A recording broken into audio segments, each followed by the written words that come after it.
Now, President Abdel Fattah el-Sisi referred to the future of the region and the world being at crossroads. What did he mean by this, and how does Egypt intend to play a role in shaping the outcome? He's drawing the line to clear the Egyptian position, of course.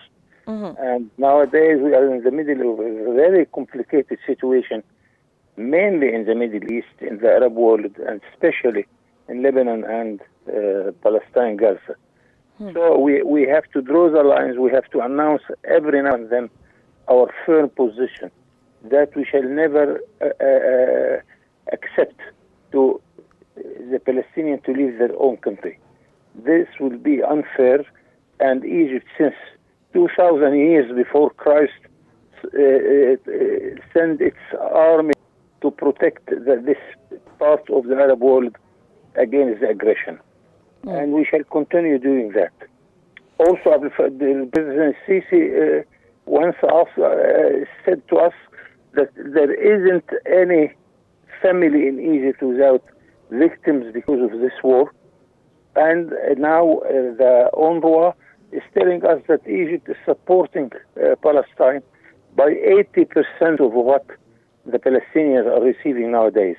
So the Egyptian position is very firm against unfair situation, and it is very difficult, by the way, because we have the double standards policy of many countries, but here we have the support of the Islamic countries, the Arab countries, of course, Africa, and some other friends in Latin America, and some very rare cases in Europe also. Ambassador Bayoumi, how has Egypt's long-standing leadership in the peace process influenced regional dynamics? What challenges does it currently face in this role? The biggest challenge that we have no way on the international level to get a reasonable decision because of the American veto. It's very simple. Yes. And it is obvious that when we went to the Security Council, 14 countries voted with us to stop the war, while one single vote, which is the United States, vetoed it. So this is an unfair situation.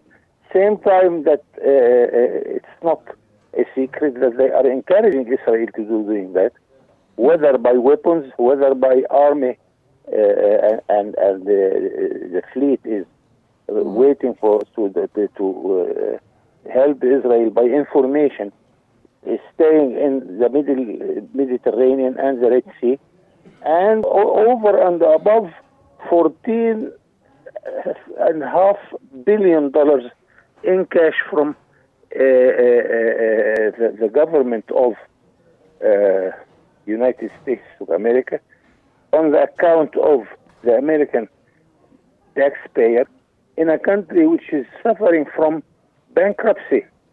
The government there was on the point to announce its bankruptcy unless it allows them to borrow much more money.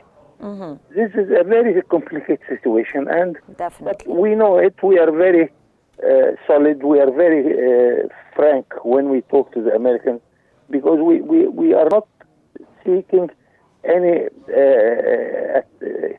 problem or war which involves United States in our area.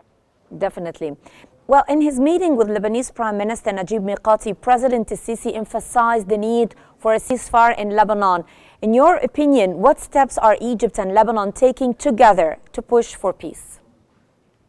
Same thing. And Lebanon is suffering from this attack, but we have two weak positions. That the Hezbollah is acting on its own without any coordination with the government. On the Palestinian side, that Hamas is acting without any coordination with the PLO. This makes our position a little bit weaker. But, of course, we shall support them and we shall stop any attack against them. And but Lebanon, as you will know, that it's a country with a difficult political situation, without a president since more than 2 years.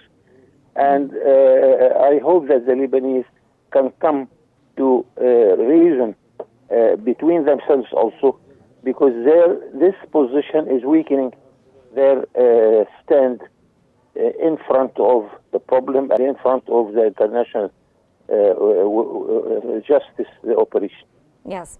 Also on the sidelines of the summit, President al-Sisi met with King Abdullah II, and during the meeting, President al-Sisi expressed concerns about the escalating regional situation.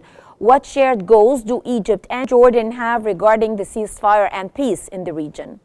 Egypt and Jordan are a special case because they are the only countries which recognize Israel, which they have ambassadors in Israel and exchanging diplomatic relation with Israel. So they have their ways and means to convince Israel and to talk to Israel directly without any intervention from any country. So the coordination between Egypt and Jordan is very important. I witness it since the decades now.